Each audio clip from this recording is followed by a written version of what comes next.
Nah, sehubungan dengan pemaknaan terhadap suatu peristiwa, pada dasarnya semua peristiwa itu netral. Menjadi tidak netral pada saat suatu emosi tertentu melekat pada peristiwa ini. Nah, jika yang melekat adalah emosi yang positif, maka peristiwa ini kita sebut dengan peristiwa happy moment. Sedangkan sebaliknya, jika emosi negatif yang melekat pada peristiwa ini, maka ini kita sebut dengan peristiwa traumatik. Nah, tadi kita sudah bermain-main dengan peristiwa yang memunculkan suatu perasaan yang membahagiakan, ya, perasaan damai, syukur, penuh cinta kasih dan kelembutan hati. Nah, ini adalah contoh dari peristiwa yang kita sebut dengan happy moment. Nah, bayangkan kalau tadi itu kita main-main dengan peristiwa traumatik. Apa yang terjadi? Ya. Nah, dan itu baru satu peristiwa loh. Bayangkan kalau ada beberapa peristiwa traumatik yang datang silih berganti dalam kehidupan. Ya. Setiap peristiwa traumatik, dia akan memunculkan suatu emosi negatif tertentu. Jika terdapat beberapa peristiwa traumatik yang datang silih berganti, maka tentunya emosi-emosi negatif ini juga akan kita rasakan secara bergantian. Dan ini tentunya membawa dampak yang buruk bagi pikiran dan tubuh. Loh, kok tubuh ya? Iya benar, tubuh. Karena tubuh dan pikiran adalah satu kesatuan yang tidak terpisahkan dan saling mempengaruhi. Ya, hal ini sudah saya pernah jelaskan pada saat membahas mengenai mengapa perlu emosi positif. Untuk teman-teman yang belum tonton video ini, Anda bisa temukan linknya di sini. Ya. Fenomena ini juga dijelaskan oleh Dr. Candice Pert, seorang pakar neuroscience dan penulis buku Molecules of Emotions, yang menyatakan bahwa setiap kali suatu bentuk pikiran muncul, maka otak akan memberikan respons berupa emosi yang berupa senyawa kimiawi yang kemudian akan dialirkan ke seluruh sel dalam tubuh dan dapat dirasakan sensasinya. Nah, teman-teman, yuk kita bermain lagi sedikit.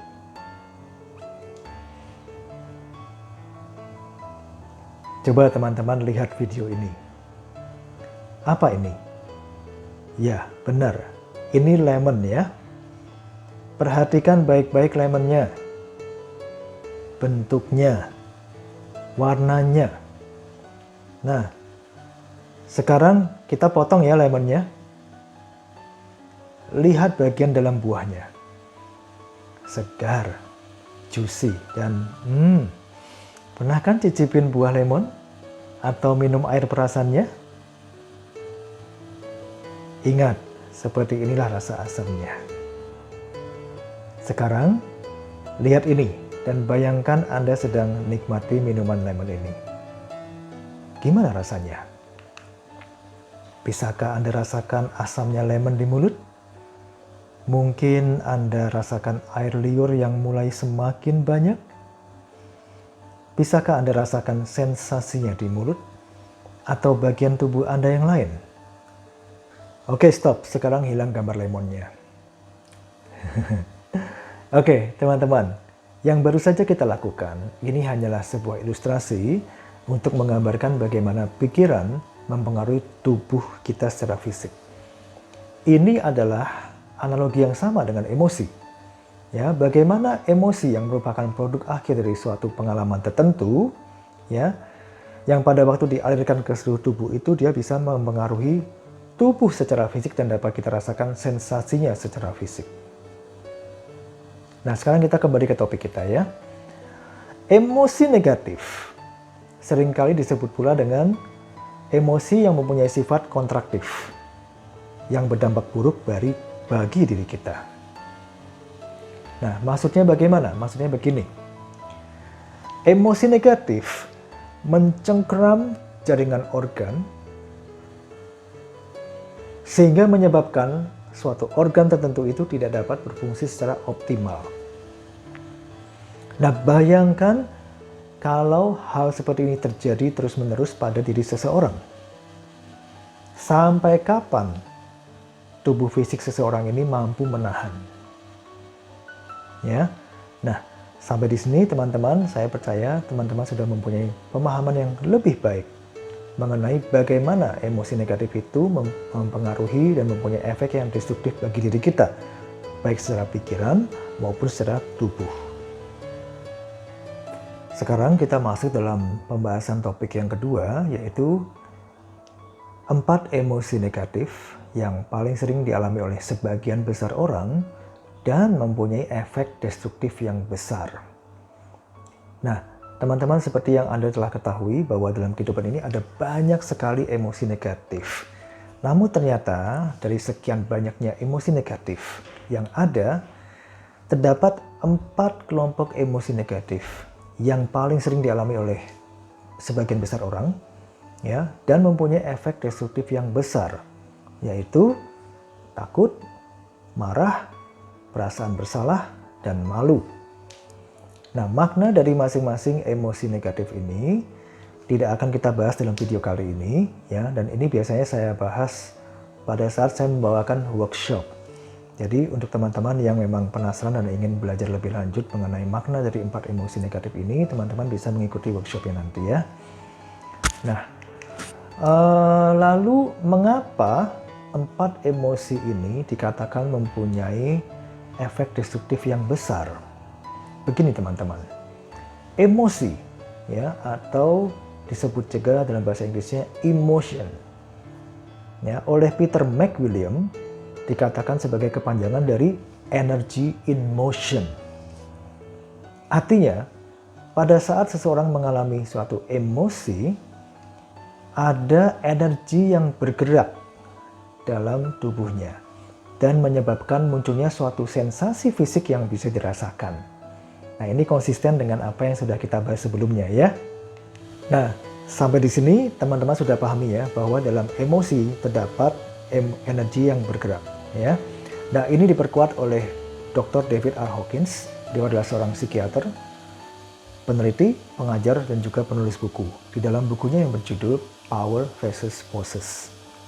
Di dalam buku ini, beliau memaparkan hasil penelitiannya yang menunjukkan keterkaitan antara emosi dan energi ya, dalam sebuah peta yang disebut dengan Map of Consciousness atau peta kesadaran.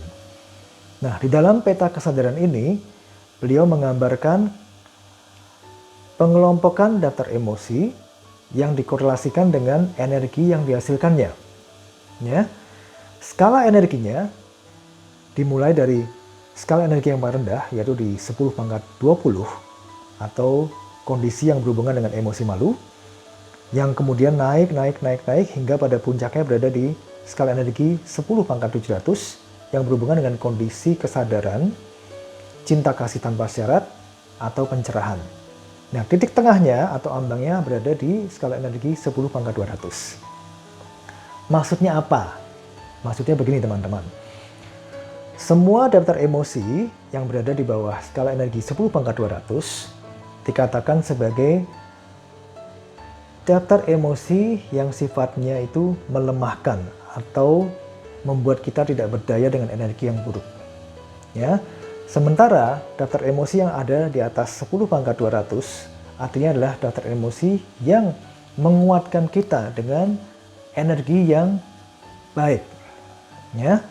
Nah, dengan sedikit perbedaan pengelompokan daftar emosi, ya, penamaannya, digambarkan bahwa keempat emosi yang kita sudah ketahui yaitu takut, marah, perasaan bersalah, dan malu berada di bawah skala energi 10 pangkat 200. Ya, dimulai dari emosi malu yang berada di skala energi 10 pangkat 20 paling rendah, dan kemudian diikuti oleh emosi-emosi yang lain. Inilah sebabnya mengapa keempat emosi negatif ini dikatakan mempunyai efek destruktif yang besar bagi kita, baik secara pikiran maupun secara tubuh, ya. Nah, gimana? Menarik ya topiknya? Oke, saya akan akhiri dulu pembahasan kita kali ini. Nantikan video selanjutnya. Jika Anda merasa mendapatkan manfaat dari informasi ini, Anda boleh like dan subscribe channelnya. Juga Anda boleh bagikan kepada teman, sahabat, dan kerabat yang Anda kenal. Terima kasih dan sampai jumpa.